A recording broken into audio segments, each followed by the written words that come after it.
이번에는 미디어 관련된 과학 소식을 살펴보고 언론의 과학 보도 내용을 비평해보는 이슈앤미디어 시간입니다. 공공미디어 연구소 이경락 박사 나오셨습니다. 안녕하세요. 네, 안녕하십니까. 네, 오늘은 어떤 내용 가져오셨습니까? 네, 오늘은 질병의 이름 짓기, 즉 질병 명명법에 대해서 새로운 권고안이 나왔는데 이 부분에 대해서 좀 얘기를 해보겠습니다.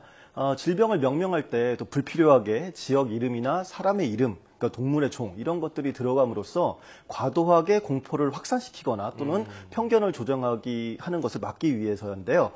국제보건기구 WHO의 제언을 좀 구체적으로 이야기해보고자 합니다. 네, 그렇다면 먼저 시청자분들의 이해를 돕기 위해서 질병 이름으로 인해서 편견을 조장하거나 공포심을 줬던 사례들 어떤 게 있을까요? 예, 우선 지난해 전 세계를 어떻게 보면 팬데믹으로 공포까지 몰아놨던 에볼라 바이러스 예를 들 수 있는데 그것만 하더라도 에볼라강 유역에서 발병한 것이 그런 병명을 짓는 그런 근거가 되었는데요.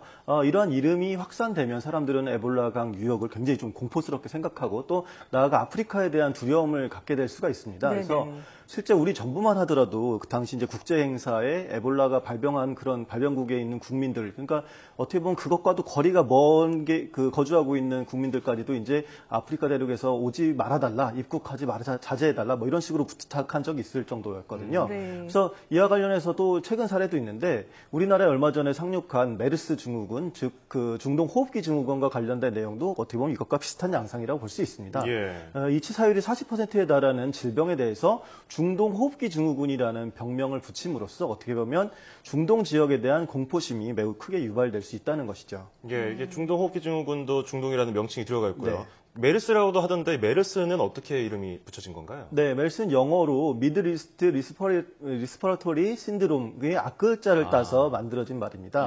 그래서 이것은 박쥐로부터 유래한 그 베타 코로나 바이러스로 인한 호흡기 질환이거든요. 근데 외국에서는 사실 다 그 명명법에 따라서 머스라고 부릅니다. 근데 우리나라에서는 좀 메르스라고 좀 어떻게 보면 오기라고 할 수도 있는데 이 질병의 경우에 2012년 사우디아라비아에서 처음 발견된 뒤에 중동 지역에서 집중적으로 발생해서 그런 명칭이 붙여졌습니다. 그래서 초기에는 이 병에 대해서 신종 코로나 바이러스라고 했었거든요. 근데 그렇게 불렸지만 말씀드린 것처럼 중동 지역에서 계속 집중적으로 발생하면서 메르스 코로나 바이러스로 이렇게 이제 질병이 명명이 되었습니다.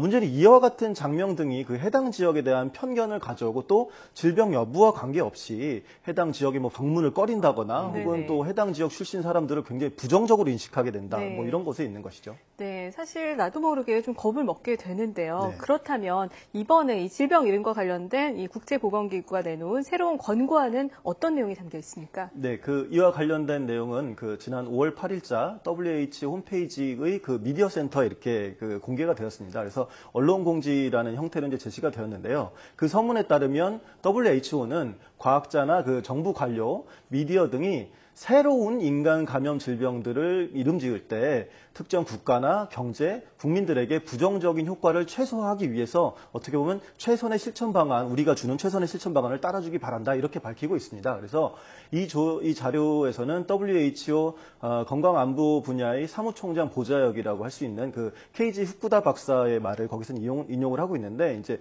그분에 따르면 근래에 몇 가지 새로운 인간 감염 질환들이 출현하고 있다. 그래서 돼지플로나 중동 호흡기 증후군 같은 이름들은 특정한 사회 공동체나 경제 부문에 오명을 씌움으로써 의도하지 않는 부정적 영향을 끼치곤 한다. 이렇게 밝히기도 했습니다. 그렇다면 병명으로 인해서 구체적으로 어떤 점이 우려된다고 한 건가요?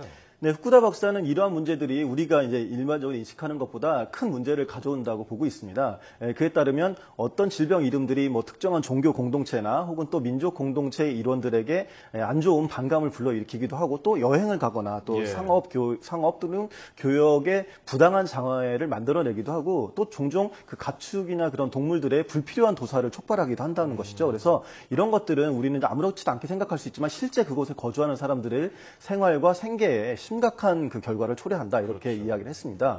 그래서 이에 대해서 WHO가 우려하는 부분도 또 다른 곳에 있었는데 이제 질병들을 명명할 때 종종 과학계 사람이 아닌 데서 이제 출발을 하는 경우들이 많거든요. 그러니까 아마 주로 언론이나 정부 관료들을 이제 지칭하는 것일 텐데 과학적 고민 없이 선정적으로 이름을 지어지는 그런 일상적인 명칭이 뭐 인터넷이나 소셜 미디어에서 이제 막 확산이 되거든요. 그래서 이런 가운데 일단 그 명칭이 구축이 되면 부적절한 이름이라도 이제 바꿀 수가 없기 때문에 이제 그래서 WHO는 새롭게 식별된, 이제까지 나온 건 어쩔 수 없다 치더라도 새롭게 식별된 그런 인간 질환에 대해서는 처음 보고하는 이가 누구라도 어떻게 보면 좀 과학적 근거가 있고 사회적으로 수용 가능한 그런 적절한 이름을 사용해야 한다. 그래서 이제 이런 가이드라인을 주겠다. 이렇게 권고하고 있습니다. 네. 그럼 정리를 해보면 WHO에서는 어떤 방식으로 이 질병 이름에 대해서 이름을 붙이라고 권고를 하고 있는 겁니까? 네, 그 WHO는 그 국제 질병 분류 ICD 자문을 받았습니다. 그래서 그 자문 아래 또 다른 기구인 세계 동물 보건 기구 OIE 그리고 또 식량 농업 기구인 FAO와 협의해서 인간 감염 질환 명명법을 다시 만들었다 이렇게 밝혔습니다.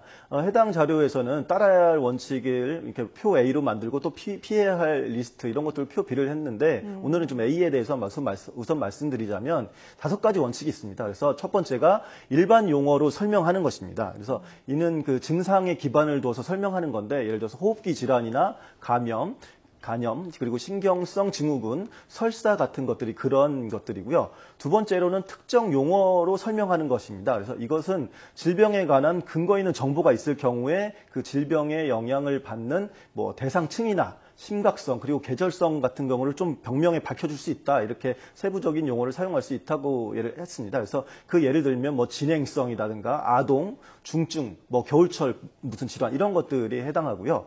그리고 세 번째는 원인 병원체가 더 확실한 경우에 그렇습니다. 그러니까 질병을 일으키는 병원체가 확실히 규명된 경우에는 뭐 코로나 바이러스, 뭐 인플루엔자 바이러스, 살모넬라처럼 병원체명을 질병 이름에 담을 수가 있습니다.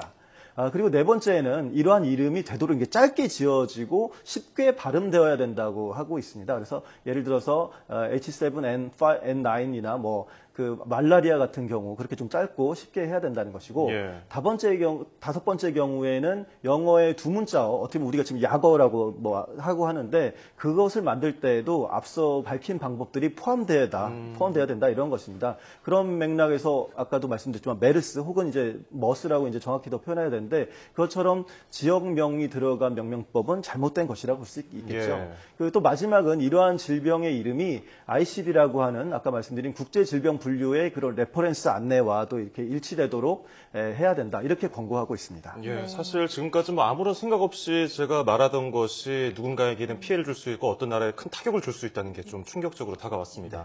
이처럼 새로운 질병의 이름을 지을 때는요, 국제보건기구의 권고에 따라서 과학적 근거를 토대로 사회적으로 수용이 가능한 이름을 붙이는 게 중요할 것 같고요. 또 한 번 지어진 이름이 오랜 기간 사용되니까요. 특정 지역과 사람에 대한 편견, 질병에 대한 공포심이 너무 확산되지 않도록 주의해야겠습니다. 자, 지금까지 공공미디어 연구소 이경락 박사였습니다. 오늘 고맙습니다. 예, 감사합니다.